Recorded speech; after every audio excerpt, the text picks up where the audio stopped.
The NBA Finals, Kevin Durant upgraded to questionable, but regardless, there could be a problem in the Warriors' locker room. The Athletic reports that KD's absence is, quote, causing a mixture of confusion and angst amongst several of his teammates that simply can't be helpful to their overall cause. The report adds other Warriors players were irritated after KD sat out Friday, while other players like Klay Thompson and Kevon Looney battled through their injuries. We are joined by FS1 NBA analyst Chris Broussard this morning. Happy Monday. Thanks for being with us. Great to be here. What do you think is going on with KD? Well, look, I'm not going to sit here and accuse Kevin Durant of sitting out when he's healthy. That's a heck of a charge to put on somebody unless you know for a fact. So I'm not going to say that. I think he's legitimately hurt. I've talked to some ex-players who've had this injury. And what injury? Well, we think calf strain, right? And so I think if he can play tonight, he'll play. If he could have played in Game 4, he would have played. The article, as you said, implied that players and people in the organization are wondering that very thing. Is he working hard enough to get back? What I do know is this. These are the roots of that doubt. Number one, I have said on this show before, I have heard from players in the league that Kevin Durant has talked to players about playing in New York next year with him. Now, whether or not that's hardcore recruiting, hey, I'm going to New York, you want to come with me? Or whether or not it's lighthearted, hey, man, what you think about playing in New York next year? You know, whatever it is, that's been said to me by a few players. And if I've heard it, then you know the other Warriors players have heard it because people around the league talk. That obviously creates doubt. Secondly, you remember the first round against the Clippers when the first two games, Kevin Durant averaged 12 shots a game, took 8 points against 8 shots against Patrick Beverly, who's a foot shorter. Steve Kerr came out, said we need him to take 20 to 30 shots. Steve Kerr was not the only one wondering what's going on. Players in that locker room, I know for a fact, were wondering, the last 11 games of the regular season, Kevin Durant averaged 12 shots a game. Then the first 2 games of the playoffs, you average 12 shots a game against a guy that is a foot shorter than you. You take 8 shots and you made 5 of them. So players were wondering, are you all in? And let KD know that. Like, it wasn't just Kerr saying, we need you to take 20, 30 shots. They're saying, you're the best offensive scorer in the league. Are you in? Are you with us? And so now, obviously, it was a historic stretch he put on from that point on until he got hurt. That obviously quelled all doubts. But in a situation like this where you got Iguodala going out there risking injury, Klay Thompson injured, DeMarcus Cousins injured, Kevon Looney, right. What is that, fracture? You know, it's some broken stuff up in here. Remember, he was declared out. Right. And so with that situation, could those seeds of doubt that were planted earlier rise up? Without question. Shannon.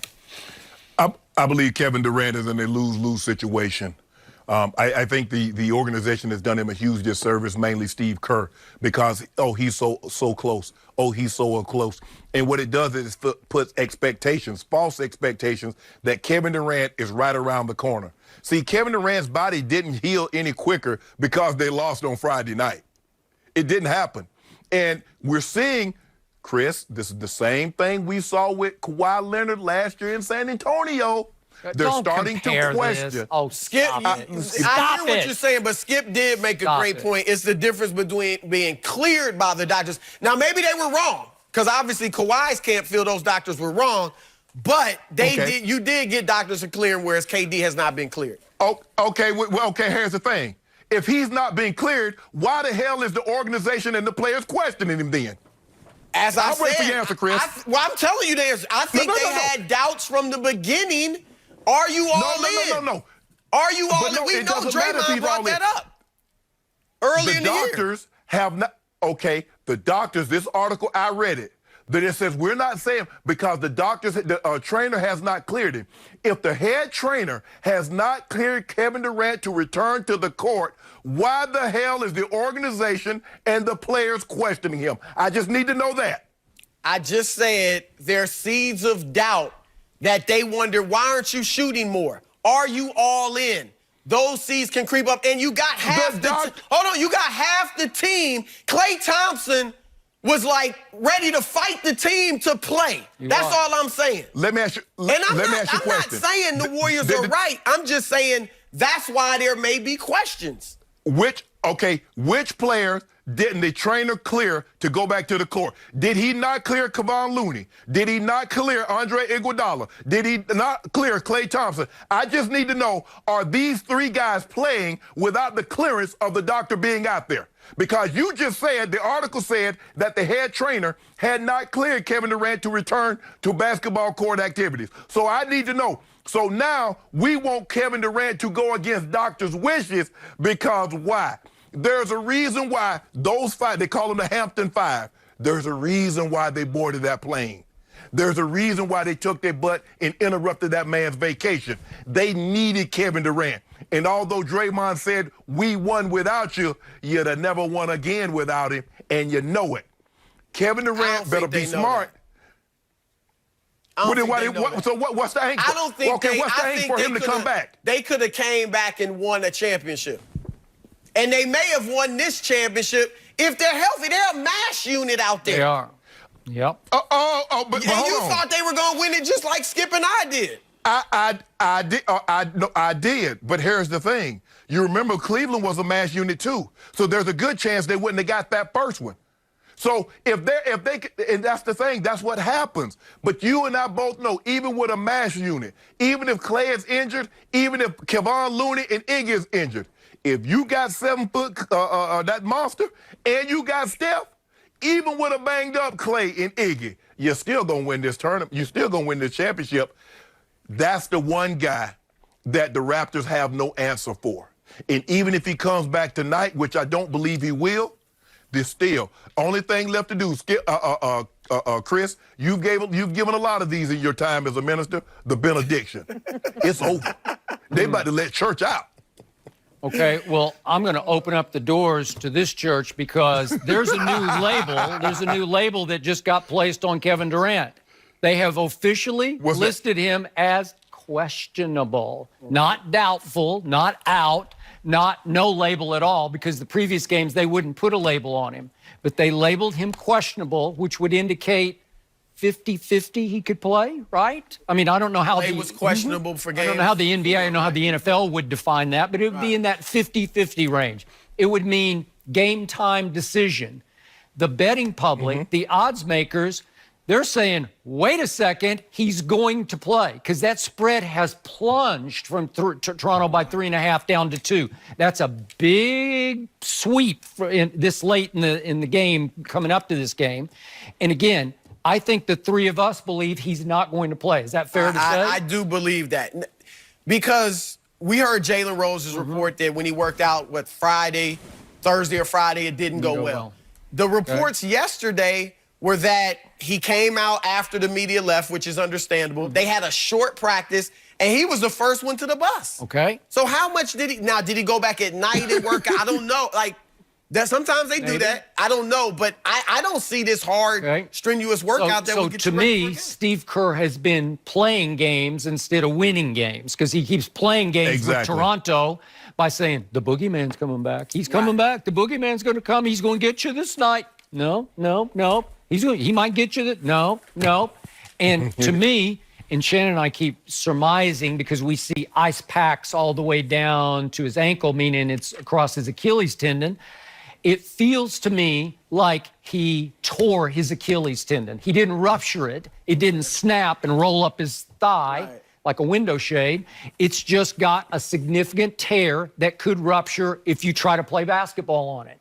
And because he's about to be the biggest prize maybe in the history of free agency this side of LeBron, obviously, but he's a big one. Second right there. He's going to be a difference maker for somebody. Maybe. But was that 96? Wasn't that a trade or? No, that was a free. Shaq left. Lee left Orlando. He left. Okay, but the point is that this time he obviously needs to preserve. If his health is in doubt, then he's not going to risk it. But the problem is we don't know, and it sounds like his locker room isn't sure about what's going on with it. Yeah, I think they're just as confused. Yeah. I mean, look, Steve Kerr, I would imagine, is up to speed on everything.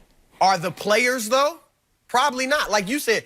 Okay, but time out. Quick point. Remember, when I went through my situation with number 2 for that whole year in San Antonio, the organization had no idea what was going on because he went for outside second and third opinions. And it was the second and thirds that kept saying he's got tendinosis, whatever that is. I don't even know what it is. And the Spurs staff is saying he's got a bruised thigh and it's healed. That's all they knew. That's an interesting point you brought up, though, because are the Warriors players wondering as well, why haven't you gone to get a second opinion? I haven't seen any reports that he went to get a second opinion. Well, maybe he is and we don't know it. Maybe we're hinging the questionable on a second or third opinion, right? Yeah. I mean, but if Skip and Chris, if all this is true, there's angst amongst the players and they're questioning whether or not the severity and are you doing everything you can to get back. If the organization feels that exact same way, how the hell does Kevin Durant go back to this situation? Look, right now, and we've talked about if they had won it without him, how bad it would look for KD. To me, he has nothing to lose at this point. If he's able to play. Now, I don't want him to go out there if he's injured and could really risk injury, especially going into a free agent year. But if he's ready to play, if he goes out for Game 5 and they lose, even if he's not great, okay, he might get a little criticism, but he's not. For the most part, nobody's going to kill him. All he has is upside. If he plays well and they win. Every time they lose, he what wins. What happens if he ruptures that calf or whatever injury it is? I agree. So he does have something to lose. I don't think if he's injured and shouldn't go out there and play, I would advise him not to go play. I'm with you on that. But I think this brings up the question of, does he go back there? I think he's probably leaving. That's everything you hear.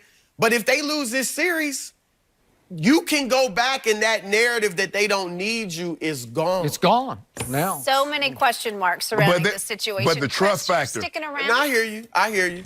You're sticking around, so we're going to move on from this because we want to get your opinion on Steph Curry and his reputation. Has it taken a hit in the final series? We're going to discuss that right after this break. Stop hating. Stop hating.